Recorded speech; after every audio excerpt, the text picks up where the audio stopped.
Every girl dreams to wear a wedding dress at her wedding. But unfortunately for some, dreams don't come true. There is a true tragic account of a beautiful girl who wanted to marry with her lover but couldn't.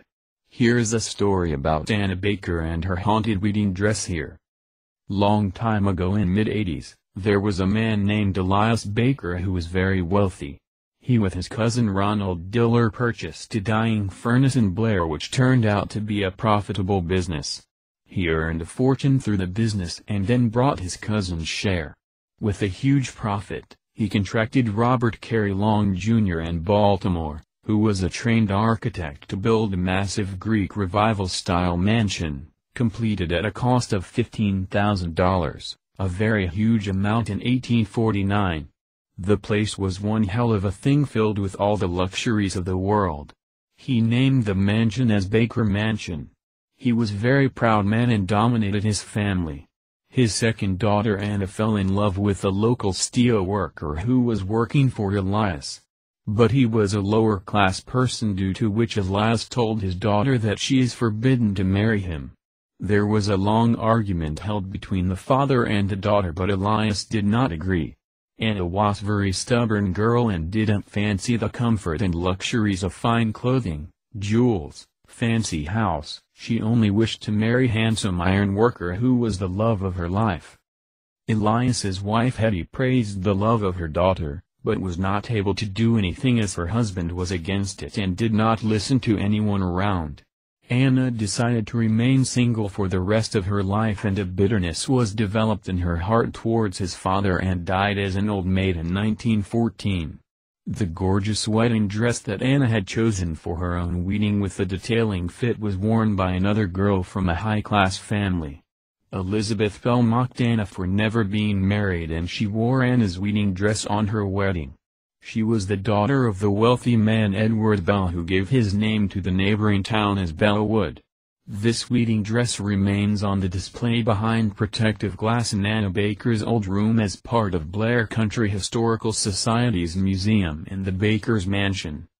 After the end of the Baker's family, the Baker Mansion was turned into a museum and the dress was put on display at Anna's room.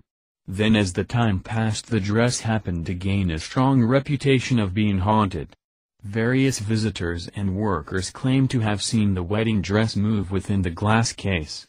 On the full moon's night, the dress strikes violently on the glass case. They say that it is Anna's ghost trying to come out of the glass door, as she wanted to wear her wedding dress cause she never happened to wear one. The staff members spotted the ghosts of Anna and his father Elias in the museum. Elias was always spotted in the dining room of the mansion. A woman in black dress was also spotted by the workers on the third floor. Also some saw the ghostly figures in the mirror around the old stone house. David Baker, who was Anna's brother, was killed in a steamboat accident in 1852. People have heard screams coming from the room where the dead body of David was stored until the frozen ground provided him the proper burial. Some people claim that the movement of the wedding dress glass cage is because of the historical floorboards under the display being weak or loose, causing the case swivel. Some claimed that drafts are the reason for the motion of dress on its own. After that, the society conducted a study to find out the reason behind this and claimed that Anna Baker's spirit lives on the dress after watching the movement of the dress through the hidden cameras even when no one was present in the museum. Most people also claimed to see the ghost of Anna's mother Hetty in a heavy black dress going upstairs. Many spectral forms and bitter old lady images in front of mirror was captured through the videos. Moving furniture and noise of footsteps was also spotted in the mansion.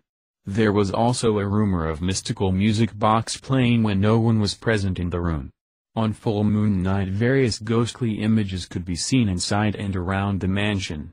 Years of fundraising and strong community support allowed the country to purchase the Baker's Mansion in 1941 and opened it for public as a museum.